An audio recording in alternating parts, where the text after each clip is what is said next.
고전 문헌학자로 알려진 배철현 교수의 짧은 강의를 들을 수 있었는데요. 그 강의 한 대목에서 울림이 있는 깨달음 하나를 얻을 수가 있었습니다. 그 강의는 기독교인을 대상으로 한 강의가 아니고 그 일반인을 대상으로 한 강의였는데 그 강사님께서 그 성경의 인물 사도 바울을 언급을 하는 겁니다. 사도행전 9장에 보면은 그 예수 믿기 이전에 바울이 그 예수 믿는 사람들을 잡으러 다메섹으로 향하여 가다가 예수님을 만나는 그런 내용이 나오지 않습니까? 그 과정에서 바울이 큰 빛을 경험하고 땅에 쓰러지는데요. 그 빛이 얼마나 강렬했던지 그 강렬한 빛으로 바울의 눈이 어두워져 앞을 볼 수 없게 되었다. 이런 기록이 나와 있지 않습니까? 그런데 그 강사님께서 그 상황을 영어로 이렇게 설명합니다. He saw nothing 이렇게 번역이 되어 있는데 이거는 그가 아무것도 보지 못했다 그렇게 번역할 수 있는 평이한 문장인데요. 그 교수님께서 He saw nothing 이걸 반대로 해석을 해서 제가 참 놀랐습니다. 이렇게 해석하더라고요. 그가 비로소 nothing을 보게 되었다. 이게 굉장히 신선했습니다. 예수 믿기 이전에 바울은 자기 확신 그리고 자기 자신에 대한 긍지, 그래서 그냥 확신에 꽉 차 살았는데 그날 비로소 바울이 꼬꾸라지면서 자기는 아무것도 아닌 존재예요. 자기는 nothing. 그래서 그가 비로소 nothing을 보게 되었다. 아무것도 아닌 존재고 그동안 자기가 확신을 가지고 해왔던 그 모든 것들이 알고 봤더니 이게 아무것도 아닌 일이구나. 그 깨달음을 통해 비워져 있는 바울의 내면 안에 예수 그리스도의 말씀이 들어가는 거거든요. 그게 사도행전 9장 4절과 5절입니다. 땅에 엎드러져 들음에 소리가 있어 이르시되 사울아 사울아 내가 어찌하여 나를 박해하느냐 하시거늘 대답하되 주여 누구시니까 이르시되 나는 내가 박해하는 예수라. 그리고는 그 다음 6절에서 너는 일어나 시내로 들어가라 내가 행할 것을 내게 이를 자가 있느니라 하시니, 나중에 바울이 그 이때를 회상을 하면서 자기가 주님께 질문을 던졌다고. 주여 무엇을 하오리까? 예전에 바울은 질문이 없죠. 자기 확신으로 꽉 차 있는데 뭘 묻습니까? 자기가 하는 일이 항상 진리고 자기가 하는 일이 항상 옳았던 바울인데 그가 주님을 만나면서 그 강렬한 빛 앞에 꼬꾸라지면서 그가 비로소 nothing을 보게 되었다. 나는 아무것도 아닌 존재다. 내 판단은 항상 흐리고 내 판단은 하나님의 은혜 아니고는 언제나 잘못될 수 있다는 그 마음이 바울을 격동시키니까 질문하는 거죠. 바울이 예수님 만나고 제일 먼저 한 게 질문입니다. 주님 무엇을 하오리까? 오늘 한국 교회를 보고 분당 우리 교회를 보고 수많은 크리스찬을 보고 저 자신을 보면서 언제부턴가 질문이 없어졌어요. 자기 확신만 있는 거죠.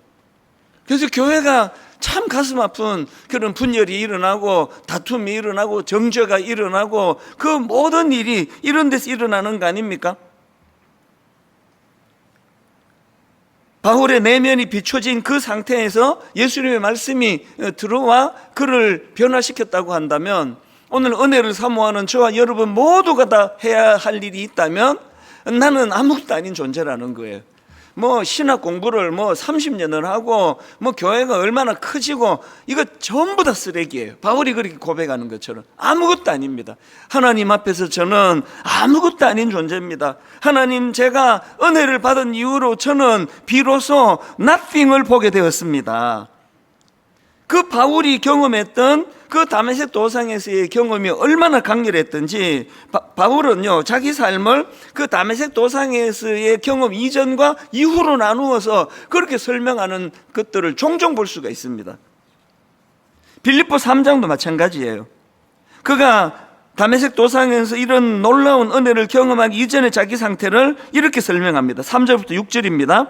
나는 8일 만에 할례를 받고 이스라엘 족속이요 베냐민 지파요 히브리인 중에 히브리인이요 율법으로는 바리새인이요 열심으로는 교회를 박해하고 율법의 의로는 흠이 없는지라. 얼마나 자기 자신에 대한 긍지와 자부심이 대단한지 이게 텀이 없습니다. 손톱 하나도 들어갈 데가 없습니다. 그렇게 자부심으로 꽉 차 있던 그런 모습이 다메섹 도상에서 주님을 만나기 이전에 바울의 모습이라면, 그러나 이제 주님을 만나고 난 이후에 자기는 아무것도 아닌 존재. 그래서 이렇게 고백합니다. 그 다음 나오는 7절과 8절, 변화된 바울을 보십시오. 그러나 무엇이든지 내게 유익하던 것을 내가 그리스도를 위하여 다 해로 여길 뿐더러 또한 모든 것을 해로 여김은 내 주 그리스도 예수를 아는 지식이 가장 고상하기 때문이라 내가 그를 위하여 모든 것을 잃어버리고 배설물로 여김. 이게 바로 나는 비로소 nothing을 보게 되었다, 그 표현 아닙니까?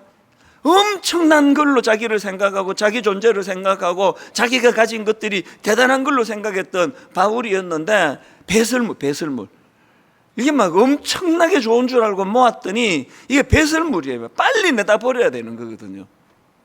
한국 교회가 살 길은요, 이 은혜를 경험하는 사람이 많아지는 수밖에 없습니다. 교회 아무리 다녀도 소용없습니다. 교회를 다닐수록 자아가 강해지고, 교회를 다닐수록 자기 확신이 강해지고, 단 한 번도 주님 앞에 고꾸라진 적이 없는 그런 분들로 꽉 찬 교회라면 온 세상에 소원밖에는 더 줄 수가 없는 거거든요. 항상 이제 나는 아무것도 아닙니다. 주님 앞에서 나는 아무것도 아닌 존재입니다. 나는 나 자신을 신뢰할 수가 없어 날마다 묻습니다. 주님, 무엇을 하오리까? 이런 은혜가 저와 여러분에게 일어나게 되기를 바랍니다. 그러기 위해서는 꼭 이런 사도 바울이 경험했던 이런 과정을 경험하셔야 되는데요, 제가 오늘 말씀을 이렇게 시작하는 이유가 있습니다. 오늘 본문에 나오는 삼손도 똑같은 이런 과정을 겪었기 때문이에요. 그러니까 사도 바울과 삼손의 공통점이 있다면 그 자기 확신에 꽉 차 있던 이 두 사람이 그가 은혜를 경험하고 비로소 nothing을 보게 되었다, 나는 아무것도 아닌 존재입니다, 이렇게 고백할 수 있었던 변화를 경험한 게 공통점이고요. 그런가 하면은 사도 바울과 삼손의 차이가 있다면, 사도 바울은 수치를 당하고 두 눈 뽑히고 비참한 자리에 빠지기 전에 바울은 이것을 고백했던 사람이고, 삼손은 불행하게도 인생이 몰락한 후에 머리 잘리고 두 눈 뽑히고 맷돌을 돌리면서 절망을 경험하면서 이 은혜를 경험했다, 이 차이예요. 이런 점에서 보면 삼손의 삶이 참 아쉽습니다. 하나님께서는 삼손을 통해서 그 블레셋의 압제 아래 신음하는 이스라엘 백성들을 구원하시려는 놀라운 계획을 갖고 계셨고, 그리고 삼손을 통해서 그 역할을 잘 감당할 수 있도록 삼손에게 특별한 놀라운 힘, 괴력을 은사로 그에게 주셨는데요, 참 이 삼손은 아무것도 아닌 엉뚱한 곳에 여자 뒷공문이 쫓아다니고 아무것도 아닌데 인생을 허비하다가 그렇게 인생을 비참하게 절망의 자리로 몰락해버린 게 왜 삼손이거든요.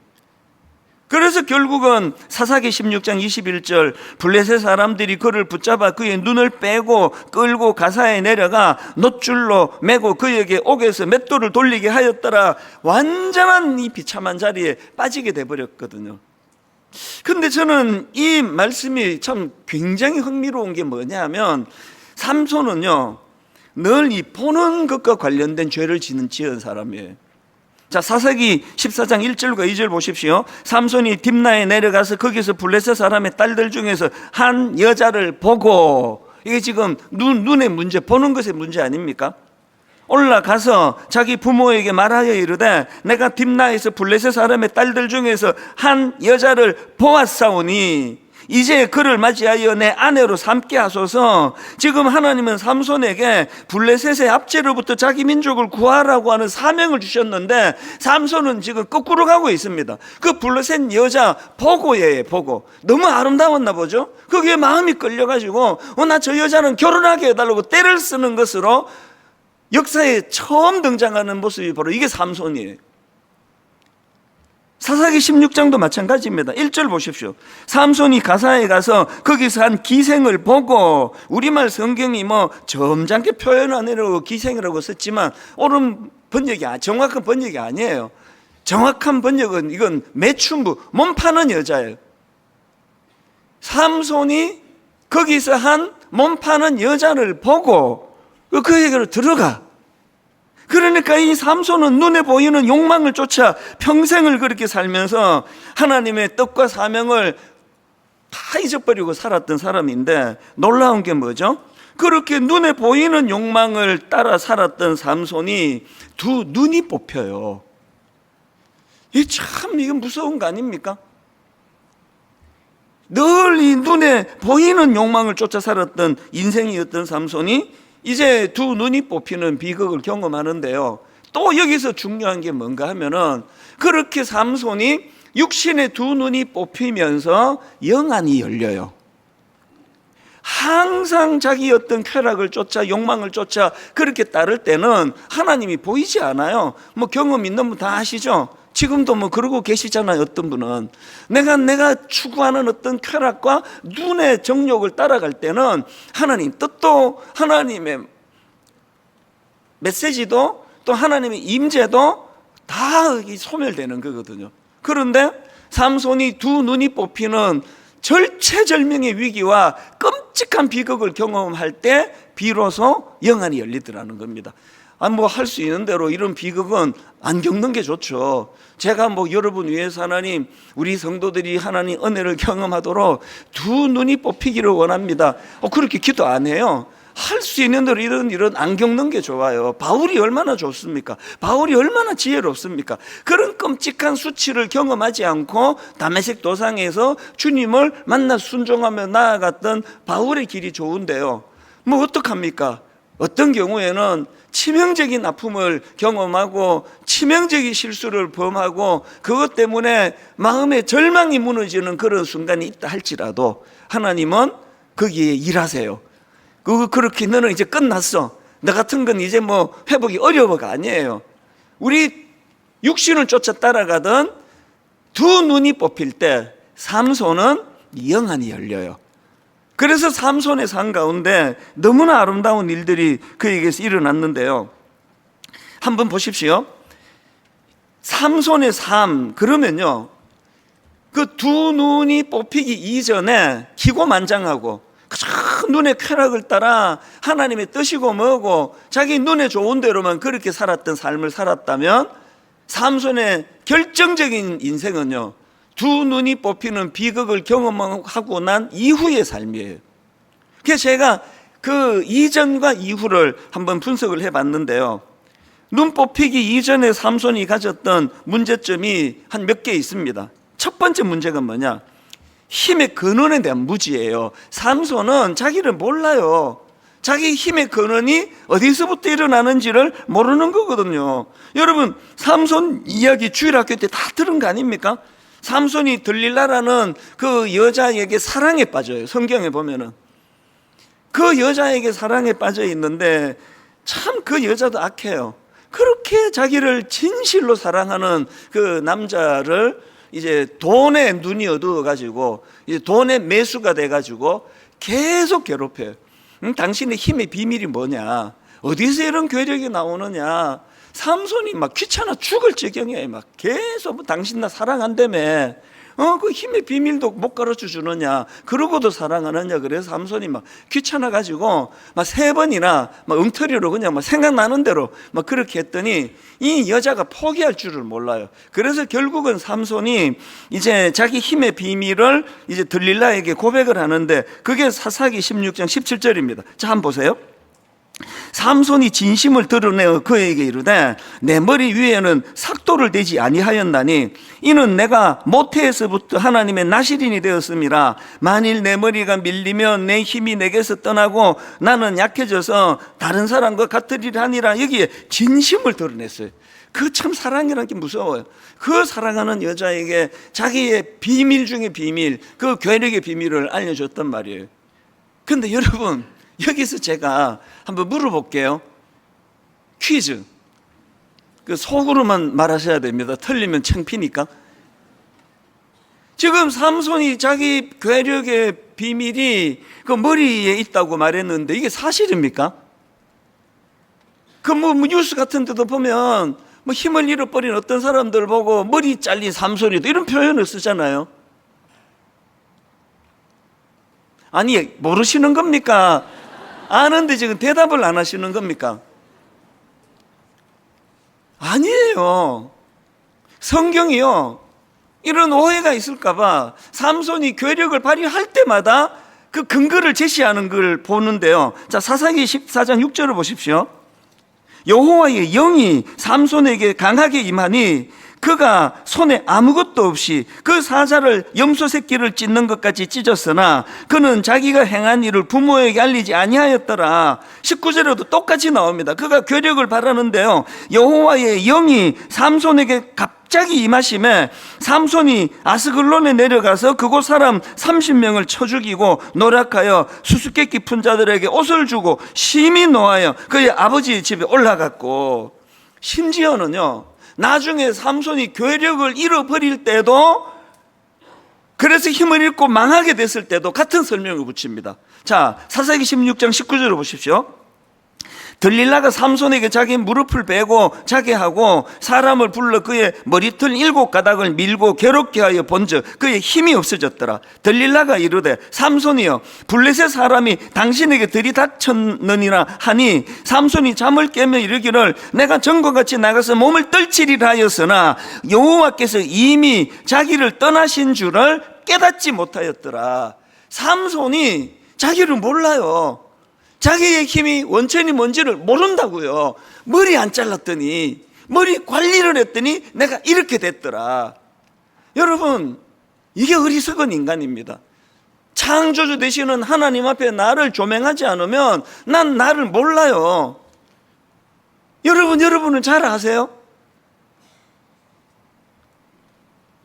하나님 앞에서, 창조주 되신 그분 앞에서 나를 끊임없이 조명해야 되는 이유가 여기에 있는데, 저는 이 사실이 두려워요. 목사인 제가 이 목회할 수 있는 힘의 원천을 몰라가지고, 이게 뭐 내가 뭐 설교를 좀 하나 보네? 사람 많이 모이네? 내가 뭐 좀 목회를 뭐 잘하나 보네? 이러고 있으면 이게 굉장히 이게 위험한 상황이거든요. 저는 뭐 딴 거는 몰라요. 그냥 성격이 좀 까칠해도 괜찮고, 좀 못생겨도 괜찮고, 다 괜찮은데 교만하면 안 돼요. 교만하면 하나님의 은혜가 공급이 안 되기 때문입니다. 지금 삼손이 자기의 힘의 원천을 모르면서 이렇게 살아가고 있는 거거든요. 그런가 하면은 삼손의 문제점 두 번째가 뭐냐 하면은, 삼손은요, 보여지는 것만 중요하게 여기는 태도를 가지고 살았습니다. 삼손이 자기 힘의 비결이 머리카락에 있다 이렇게 생각한 그 배경에는 그 자기 자신이 나실인이라는 정체성을 갖고 있었기 때문입니다. 성경에 보면 이 나실인이 금해야 될 게 세 가지가 있는데요. 첫 번째가 포도주와 독주를 멀리해야 하는 겁니다. 민수기 6장 2절 3절입니다. 이스라엘 자손에게 전하여 그들에게 이르라. 남자나 여자가 특별한 서원 곧 나실인의 서원을 하고 자기 몸을 구별하여 여호와께 드리려고 하면 포도주와 독주를 멀리하며 포도주로 된 초나 독주로 된 초를 마시지 말며 포도즙도 마시지 말며 생포도나 건포도도 먹지 말지니. 그리고 두 번째로 나실인에게 금지한 게 이 삼손이 굉장히 중요하게 생각하는 이 머리털을 길게 자라게 하는 겁니다. 그게 5절입니다. 그 서원을 하고 구별하는 모든 날 동안은 삭도를 절대로 그의 머리에 대지 말 것이라. 자기 몸을 구별하여 여호와께 드리는 날이 차기까지 그는 거룩한 즉 그의 머리털을 길게 자라게 할 것이며, 그리고 마지막 세 번째로 시체를 가까이 하면 안 되는 거죠. 6절을 보십시오. 자기의 몸을 구별하여 여호와께 드리는 모든 날 동안은 시체를 가까이 하지 말 것이며, 이 나실인이 세 가지를 이제 금해야 하는데, 그런데 삼손을 보면은요, 다른 건 막 다 어겨요. 그 죽은 사자의 시체에서 꿀을 꺼내 먹지를 않나, 기생집을 드나들고 몸 파는 여자 집을 드나들면서 막 함부로 행동하고 다른 건 하나도 지키지 않으면서 머리카락 하나, 난 머리카락을 내가 이게 힘의 이게 원천이다 이렇게 하고 살아가고 있는 게 이게 삼손이거든요. 자, 그러면 삼손은 왜 이 머리카락에 이렇게 집착을 했을까요? 나실인으로 다른 건 지키지도 않는데 난 머리카락 안 잘라, 난 이거 잘 지키고 있어. 왜 그랬을까요? 대답 간단해요. 이게 보이는 거잖아요, 사람들한테. 저도 여러분 앞에 설교 오랜만에 하면서 머리 자르고 왔습니다. 이게 보이는 거기 때문에. 신앙생활을 이렇게 하는 분이 생각보다 많으세요. 예수님이 그 바리새인들과 서기관들을 향한 책망 기억하십니까? 마태복음 23장 25절이에요. 화 있을진저 외식하는 서기관들과 바리새인들이여, 잔과 대접의 겉은 깨끗이 하되 그 안에는 탐욕과 방탕으로 가득하게 하는도다. 삼손이 지금 그가 갖고 있는 그 생각의 방향이 보이는 것만 중요하게 생각해요. 나시린으로 사람들 앞에 체면을 지켜나가고, 이게 저 같은 늘 사람 앞에서는 목회자들이 가장 두려워해야 하는 거예요. 항상 거룩한 척 설교하고 항상 주님의 말씀대로 사는 것처럼, 그래서 나는 이미 모든 문제가 다 해결됐고 당신들이 문제라는 식으로 그렇게 설교하는 그 설교가 얼마나 위험하다는 걸 알아요. 예수님의 지적이가 아닙니까? 잔과 대접의 겉은 깨끗이 하는데, 그러니까 머리 잘 단장하고 기르고, 그런데 그 내면에는 탐욕과 방탕으로 가득하게 하는도다. 왜 예수 믿는데 능력이 나타나지 않습니까? 보이는 것만 중요하게 생각하는 그런 태도에 있다면, 이제 하나님 우리 교회가 한번 은혜가 우리에게 임하기를 원하는데, 모든 성도님들 내면에 이런 겉에 보이는 것들만 치장하는 그런 위선적인 삶이 그리스도인이 아니라 그 내면이 하나님을 향하고 그 내면이 거룩과 그 내면이 깨끗한 은혜의 길을 추구하는 성도님들 되시기를 바랍니다. 세 번째로요, 삼손이 가진 문제점이 하나 더 있는데요, 너무너무 영적으로 무지해요. 얼마나 무지한가 하니까 하나님이 떠나신 줄도 몰라요. 하나님이 떠나신 줄 모르는 둔감함. 무슨 나시린이 이렇습니까? 사사기 16장 19절 20절 다시 보십시오. 들릴라가 삼손에게 자기 무릎을 베고 자게 하고 사람을 불러 그의 머리털 7가닥을 밀고 괴롭게 하여 본즉 그의 힘이 없어졌더라. 들릴라가 이르되 삼손이여, 블레셋 사람이 당신에게 들이닥쳤느니라 하니, 삼손이 잠을 깨며 이르기를 내가 전과 같이 나가서 몸을 떨치리라 하였으나, 그 다음 보세요. 여호와께서 이미 자기를 떠나신 줄을 깨닫지 못하였더라. 교회는 맨날 왔다 갔다 하는데, 구색은 다 갖추었는데 하나님의 임재가 없어요. 하나님의 인도하심이 뭔지를 모른단 말이에요. 삼손이 이미 너무나 악한, 또 너무나 음란한 그런 자리에 빠져 있으니까 하나님의 임재가 사라져 버렸는데 하나도 안 불편해. 하나도. 뭐가 불편해? 힘만 있으면 되지. 저는 이제 2학기 목회 방향에 대해서 오랫동안 준비하면서 요한계시록 2장과 3장에 나오는 그 7교회 중에서 주님의 경고의 말씀이 유난히 제 마음에 두려움으로 찾아오더라고요. 먼저 에베소 교회를 향한 경고의 말씀 보십시오. 계시록 2장 4절. 그러나 너를 책망할 것이 있나니 너의 처음 사랑을 버렸느니라. 우리의 치명적인 죄성이 뭐죠? 우리는 그 처음 사랑을 지킬 수가 없습니다. 가정이 왜들 다 이렇게 복잡하냐고요. 맨날 그냥 부부간에 니 탓이다 니 탓이다 남 탓하고 왜 이렇게 됐냐고요. 우리는 처음 사랑을 지킬 힘이 없는 자들이에요. 신앙생활도 마찬가지 아닙니까? 오죽 그때 마음이 뜨거웠으면 제가 하던 거 다 내려놓고 온 가족이 다 전가족 이민을 가 있던 미국 생활을 끝내고 한국으로 돌아와서 제가 나 혼자서 생활한 지가 지금 35년이 됐겠냐고요. 오죽 가슴이 뜨거웠으면 그 미국 시민권 반납하고 나는 이제 다시는 미국으로 돌아갈 일이 없을 것이다. 하나님이 여기에다가 내 사명을 주셨다. 그렇게 제가 결단을 했겠냐고요. 그런데 어떨 땐 내가 너무 한심해요. 이럴 것 같으면 그 미국에서 네가 그 슈퍼마켓 해가지고 돈 벌지. 돈이 그렇게 좋으면. 아니 그렇게 명예가 좋으면 왜 하필 네가 목사가 되려고 그러냐. 저는 이 10,000보씩 걷는 걸 목표로 하는데 그럴 때마다 저는 저를 많이 꾸짖어요. 너 정신 차려라. 이게 뭐냐 도대체. 우리는요 이 처음 사랑을 지킬 수 없는 자예요. 그런가 하면은 라오디게아 교회를 향한 경고의 말씀 보십시오. 요한계시록 3장 17절. 내가 말하기를 나는 부자라 부요하여 부족한 것이 없다 하나 너의 공고한 것과 가련한 것과 가난한 것과 눈먼 것과 벌거벗은 것을 알지 못하는도다. 이거 혹시 분당 우리 교회 주시는 경고 아닙니까? 너무 화려해요. 막 사람 많이 모여요. 막 예산도 많아요. 아주 막 그냥 막 아주 뭐 번쩍번쩍합니다. 그런데 주님께서는 네 스스로 너는 부자라 부요하여 부족한 것이 없다 이렇게 생각하는지 모르지만 내가 보기에 너는 공고하고 가련하고 가난하고 눈멀고 벌거벗은 것, 넌 이걸 모르는구나. 삼손이 그 머리카락 하나 지키는 거 이거 갖고 나머지는 제 멋대로 생활하면서 여기에 힘의 비밀이 있다고. 우리 이렇게 하고 살아가는 거 아닙니까? 심지어는 사대 교회를 향한 경고는 정말 무서워요. 요한계시록 3장 1절. 사대 교회의 사자에게 편지하라. 하나님의 7 영과 7 별을 가지시니가 이르시되 내가 너의 행위를 아노니 너가 살았다는 이름은 가졌으나 죽은 자로다.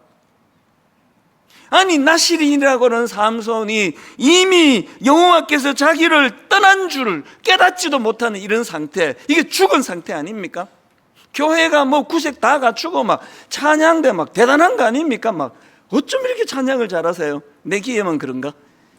그 뭐 반주도 뭐 완전 전문가 팀이고 뭐 대단합니다. 막 우리 이동선 목사님 그 뭐 제가 이번에 미국 가보니까 전에는 분당 우리 교회 다니던 이동선, 분당 우리 교회 소속된 이찬수 목사 밑에 있는 이동선이었는데 이번에 갔더니 이동선 목사가 심호하는 교회에 제가 있어요. 아, 그 교회, 이동선 목사님 계시는 교회. 저분이 매일마다 은혜롭게 찬양을 하고 하여튼 보통 은혜가 아니에요. 그런데 하나님은 야, 나는 부자라 부요하여 부족한 것이 없다 그렇게 네가 생각하지만 사실은 너는 공고하고 가련하고 가난하고 눈멀고 벌거벗은 상태인 걸 네가 알지 못하는구나. 이게 삼손이 두 눈을 뽑히고 머리가 잘리고 맷돌을 돌리는 비참한 자리에 빠지게 만든 그 이전의 그의 모습이었다는 거죠. 그래서 아까도 말씀드렸지만 그가 눈으로 죄를 지었던, 주로 눈으로 죄를 짓는 그런 모습을 보여줬을 때 두 눈이 뽑히는데, 그런데 우리 하나님께서는 놀라운 일을 하시잖아요. 삼손이 육신의 눈이 뽑히는 그 절망적인 상황에 영안이 떠져요. 영안이, 그의 영안이 떠집니다. 사사기 16장 21절 블레셋 사람들이 그를 붙잡아 그의 눈을 빼고 끌고 가사에 내려가 놋줄로 매고 그에게 옥에서 맷돌을 돌리게 하였더라. 이런 비극적인 상황 속에서 그의 취약점인 이 보는 것의 문제로 두 눈이 뽑혔다 했을 때 두 눈이 뽑히고 난 이후에 영안이 열리는 거예요. 하나님이 보이는 거예요. 그분의 사명이 보이는 거거든요. 그래서 삼손이 이런 비극을 경험한 이후에 달라진 게 이제 기도가 나와요. 기도가 이제 하나님께 기도한다는 게 뭐죠? 의지한다는 거 아닙니까? 여러분 교회에서 대단하고 100번 그래도요, 여러분의 기도의 양이 여러분의 영적인 상태예요.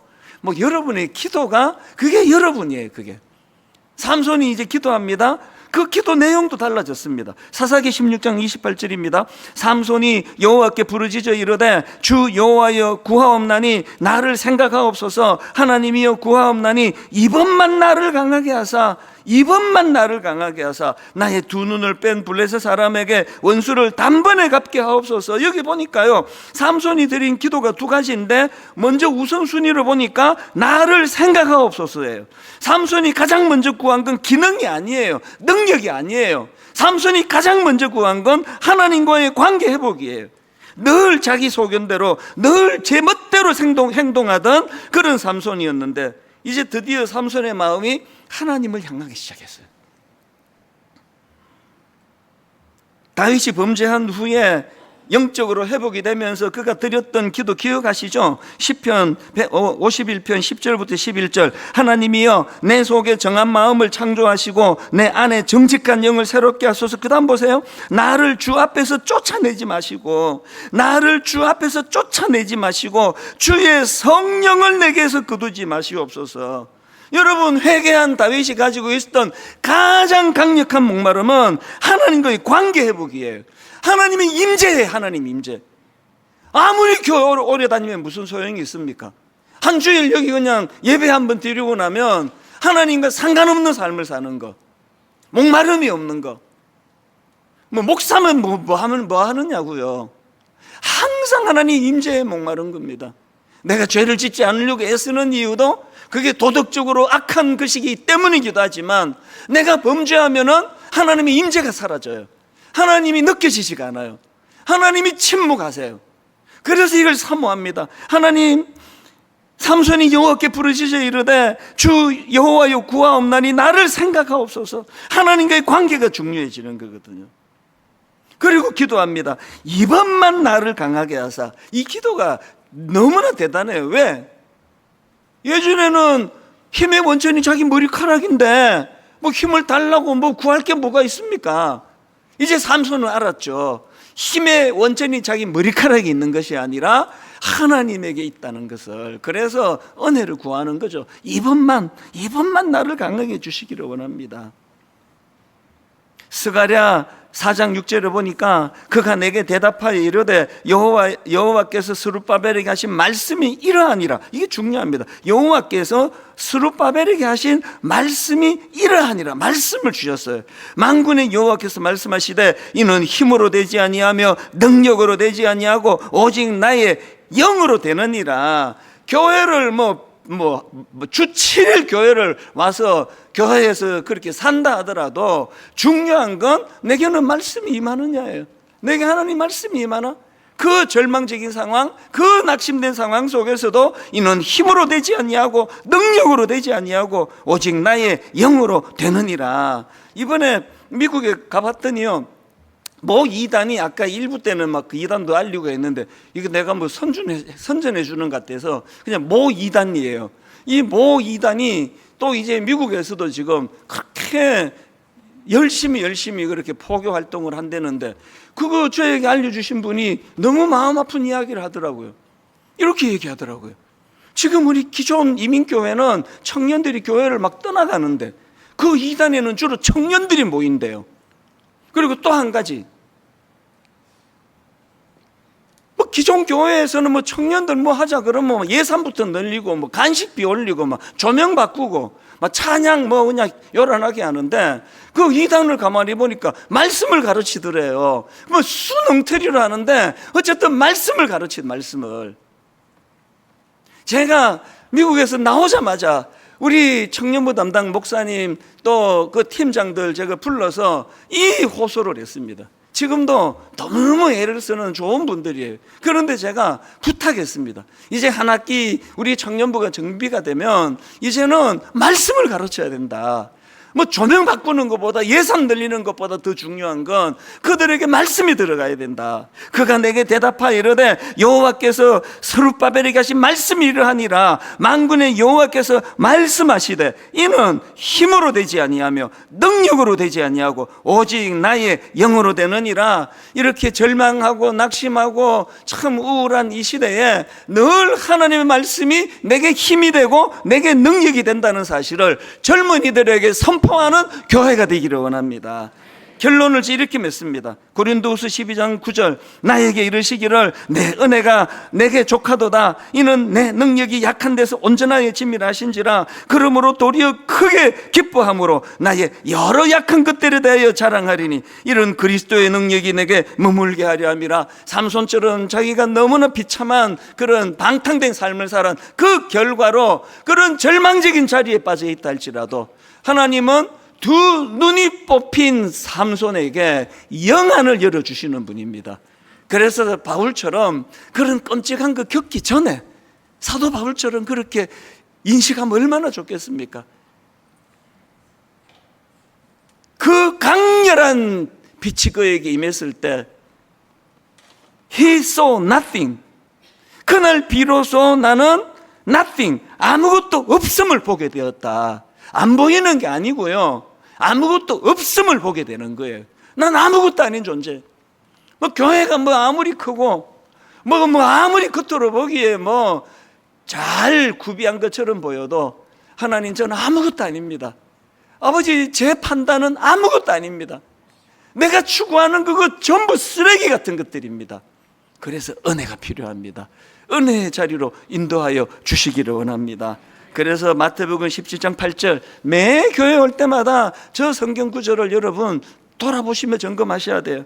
제자들이 눈을 들고 보면 오직 예수 외에는 아무도 보이지 아니하더라. 공허한 인생에 빛 되신 주님을 매 예배 때마다 사모하는 믿음의 성도님들 되시기를 바랍니다. 우리 오랜만에 이 찬양을 부르는데요, 깊은 절망의 수렁 가운데 주님께 닿을 수 없던 우리, 참 가슴 아픈 가사로 시작하는데 결국은 예수 그리스도가 우리의 소망이 되신다는 거, 오늘 한번 이 찬양에 한번 우리가 몰입하면 좋겠습니다. 하나님, 내 삶이 녹록지 않고 이런저런 결핍으로 마음이 아픈데 아버지, 이렇게 삼손이 육신의 눈이 닫혔을 때 그에게 영적인 눈이 떠졌던 것처럼 예배 가운데 일하시는 그 하나님을 바라보고 찬양하기 원합니다. 우리 가사를 생각하시면서 깊은 절망, 깊은 절망에 수렁 가운데 주님께 닿을 수 없던 우리, 어두운 밤중에 하늘을 향해 주의 이름 나 부를 때 한번 믿음으로 선포하십시오. 어둠을 뚫고 오신 주 사랑,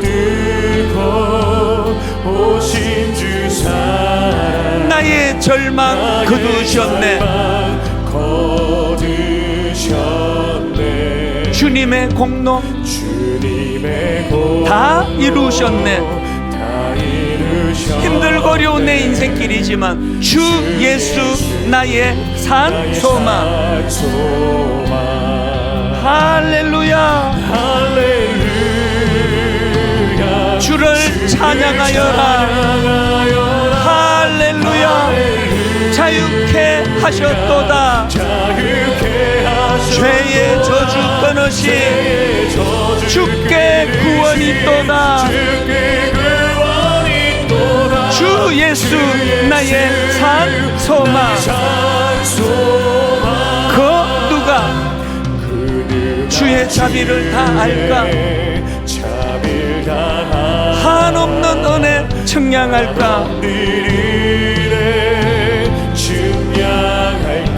영광을 떠나 이 땅에 오신 여러분, 십자가를 통하여 우리를 구원하시기 위하여 죄가 되신 구주 예수,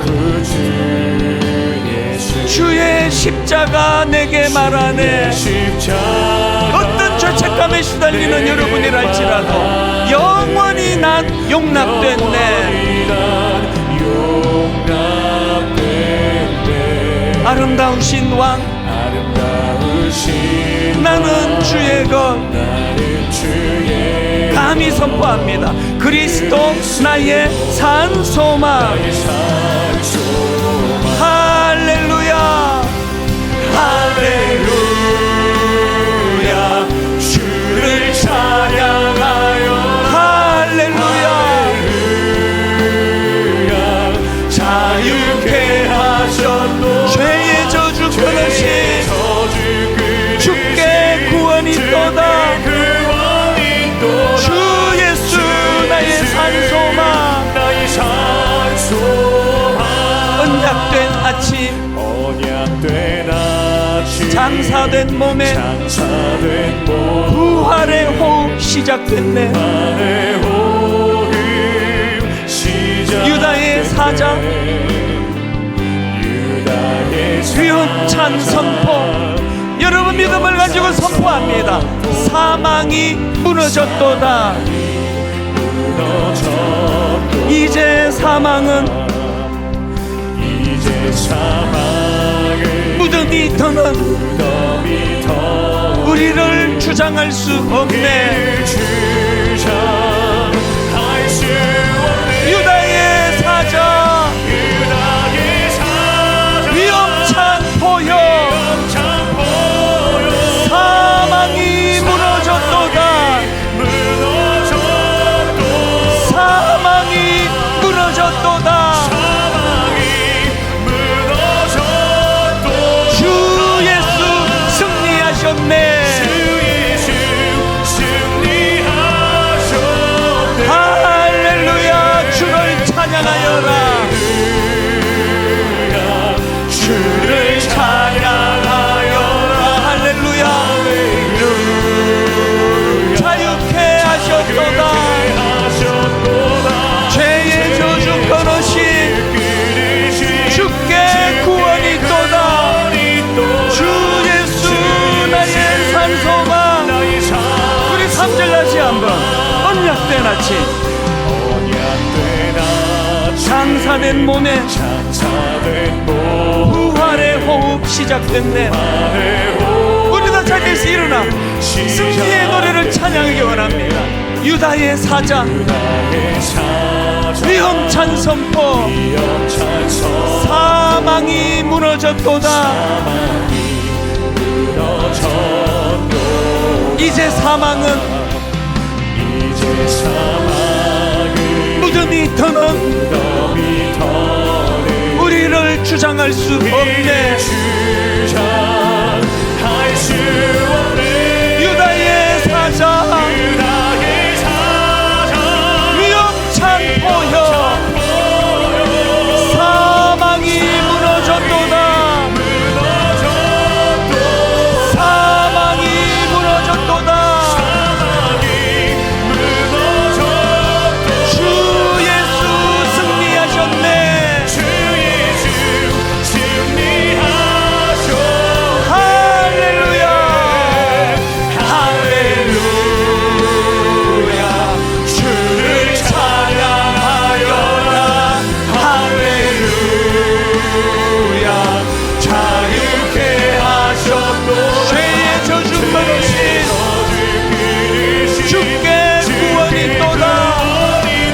주 예수 나의 산소망. 할렐루야. 할렐루야. 주를 찬양하여라. 할렐루야. 할렐루야. 자유케 하셨도다. 죄의 저주 끊으신 주께 구원이 있도다. 주 예수 나의 산소망. 주 예수 나의 산소망. 주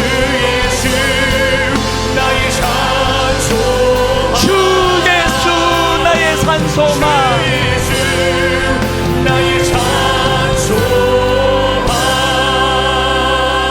정직하게 고백합니다. 하나님, 난 아무것도 아닙니다. 아버지, 내가 도모하는 이 모든 것도 아무것도 아닙니다. 은혜를 구합니다. 하나님, 우리를 견인하여 주시고 삼손처럼 치명적인 고통 속에 빠져있는 어떤 그런 형편이라 할지라도 그 두 눈이 뽑히고 난 삼손에게 영안을 열어 보여주시는 것처럼 회복과 치유의 은혜로 인도하실 줄 믿습니다. 우리 한번 합심하여 한 목소리로 하나님 주시는 꿈을, 희망을 가지고 믿음으로 선포하며 나아갑니다. 다 같이 기도하시겠습니다. 살아계신 하나님 아버지, 오늘 예배 가운데 임재하신 하나님, 예배 가운데 임재하시는 그 하나님으로 말미암아 이렇게 다시 한번 회복을 꿈꾸고 예배 가운데 임재하시는 그 하나님으로 말미암아 다시 한번 아버지 치유와 회복이 일어날 것을 우리는 믿고 기도하며 나아갑니다. 하나님 아버지, 사도 바울이 주님을 만나는 과정에서 그가 경험했던 놀라운 은혜를 우리도 경험하기 원합니다. 그가 빈 앞에 꼬꾸라지면서 그가 비로소 납득을 보게 되었다 고백했던 것처럼 하나님 젊은 시절에 이 은혜를 경험할 수 있도록 우리 청년들을 인도하여 주시기를 원합니다. 힙소 납띵, 그가 비로소 납띵을 보게 되었다는 고백이 우리 장년층에게 노년층에게 아버지 하나님 일어나도록 함께하여 주시옵소서. 살아계신 하나님 아버지, 우리는 아무것도 아닙니다. 우리는 그저 은혜가 필요한 하나님의 은혜로 필요한 존재들일 뿐입니다. 살아계신 하나님, 하나님의 은혜와 자비하심을 우리에게 하나님 아버지 주어주시기를 원합니다. 우리를 긍휼히 여겨주시기를 원합니다. 하나님 아버지, 내 속에 정한 영을 창조하여 주시옵소서. 하나님 앞에 은혜를 구하며 믿음으로 나아가기를 원하오니 하나님 아버지, 그 은혜의 길로, 그 은혜의 자리로 인도하여 주시옵소서. 살아계신 하나님, 그가 내게 대답하여 이르되 여호와께서 스룹바벨에게 하신 말씀이 이러하니라. 만군의 여호와께서 말씀하시되 이는 힘으로 되지 아니하며 능력으로 되지 아니하고 오직 나의 영으로 되느니라. 제자들이 눈을 들고 보매 오직 예수 외에는 아무도 보이지 아니하더라. 나에게 이르시기를 내 은혜가 내게 족하도다. 이는 내 능력이 약한 데서 온전하여 짐이라 하신지라. 도리어 크게 기뻐함으로 나의 여러 약한 것들에 대하여 자랑하노니 이는 그리스도의 능력이 내게 머물게 하려 함이라. 하나님, 오늘 한 가지 주님 앞에 고백하며 이 자리를 떠나기 원합니다. 난 아무것도 아닙니다. 우리는 아무것도 아닙니다. 우리가 하는 그 어떤 것들도 하나님 앞에 그 아무것도 아닙니다. 오늘 우리는 우리 자신을 처절하게 인식하면서, 그래서 하나님, 나의 약한 것을 주님께 고백할 수 있는 것은 내 약함이 주님 앞에서 강함이 되는 줄로 믿기 때문입니다. 힘으로도 되지 아니하고 능력으로도 되지 아니하지만 오직 여호와 하나님의 성령의 역사하심으로 이번 2학기에 이곳저곳에서 부흥의 역사가 일어나게 하여 주시옵소서. 우리 청년부를 살려 주시옵소서. 우리 주일학교를 살려 주시옵소서. 우리 하나님 브라보 시니어와 행복한 모임, 우리 어른들의 모임 가운데 성령이 주시는 꿈과 희망으로 어른들 가슴이 벅차오르는 2학기가 되게 하여 주시옵소서. 다락방마다 하나님, 그저 인간의 낙심하고 우울한 이야기만 난무한 것이 아니라 그럼에도 불구하고 영안은 열고 하나님의 일하심을 너무나 기쁘게 간증하고 하나님의 일하심을 위하여 기도하는 아름다운 다락방 모임 되게 하여 주시고, 우리 성도는 이번 한 주간 살아가는 과정 가운데 오늘 드린 이 예배의 능력으로, 오늘 드린 이 예배의 역동으로 한 주를 거뜬히 살아낼 힘을 공급받는 예배 되도록 인도하여 주시옵소서.